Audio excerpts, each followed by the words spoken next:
అల్లూరు మండలం రామతీర్థం సముద్ర తీరమందు అమావాస్యను పురస్కరించుకొని ఆదివారం ఎవరు సముద్ర స్నానాలు చేయరాదని తహసీల్దార్ చంద్రశేఖరరావు కోరారు.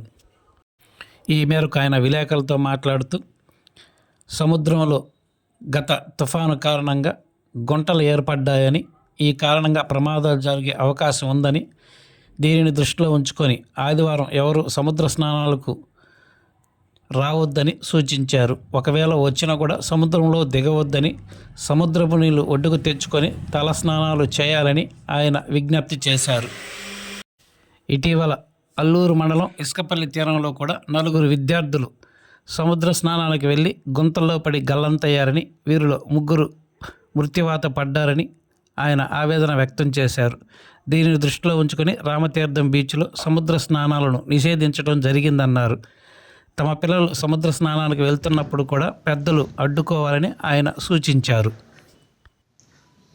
అమావాస్య సందర్భంగా ప్రజలు సముద్ర స్నానం కోసం అని చెప్పేసి రామతీర్థం బీచ్కి వచ్చే అలవాటు ఉంది కాబట్టి ప్రస్తుతం అంటే గత మాసంలో జరిగినటువంటి సైక్లోన్ వల్ల సముద్రంలో చాలా చోట్ల లోతుగా గుంటలు ఏర్పడడం జరిగింది.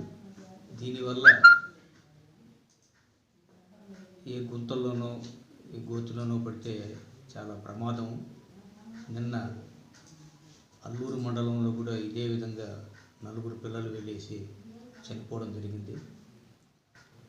ఈ విషయంగా మెరైన్ పోలీసులు కూడా హెచ్చరికలు జారీ చేస్తున్నారు. నిన్నటి రోజున కూడా చాలామంది సముద్రానికి రావడం జరిగింది. వాళ్ళు చెబుతూ ఉన్నప్పటికీ కూడా మళ్ళీ సముద్రంలోకి వెళ్ళే ప్రయత్నం చేస్తూ ఉన్నారు.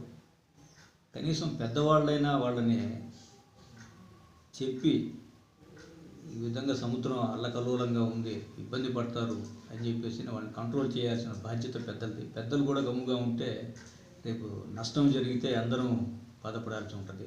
కాబట్టి దయచేసి ఎవరు కూడా సముద్ర స్నానానికి రామతీర్థం బీచ్లో మునగటానికి లేదు. ఒకవేళ సెంటిమెంట్గా అనుకుంటే నీళ్లు బయట నుంచి చల్లుకోవడం మాత్రమే చేయండి. దయచేసి ఎవరు కూడా పిల్లలు కానీ పెద్దలు కానీ ఎవరు కూడా సముద్రంలో స్నానం చేయటానికి లేదు. రేపు ఏదైనా జరిగితే తర్వాత అందరం ఇబ్బంది పడతాము, అందరూ బాధపడతాం. కాబట్టి ఈ బాధ నుంచి మనం ఉపశమనం కావాలి అంటే అసలు వెళ్లకుండా ఉంటేనే బాగుంటుంది. కాబట్టి దయచేసి ప్రజలందరూ కూడా ఈ విజ్ఞాపనను అంగీకరిస్తారని చెప్పేసి కోరుకుంటున్నాను. మరిన్ని తాజా వార్తలు ఎప్పటికప్పుడు తెలుసుకునేందుకు మన గ్లోబల్ న్యూస్ లోకల్ టీవీని సబ్స్క్రైబ్ చేసుకొని లైక్ చేసి కామెంట్ చేయండి.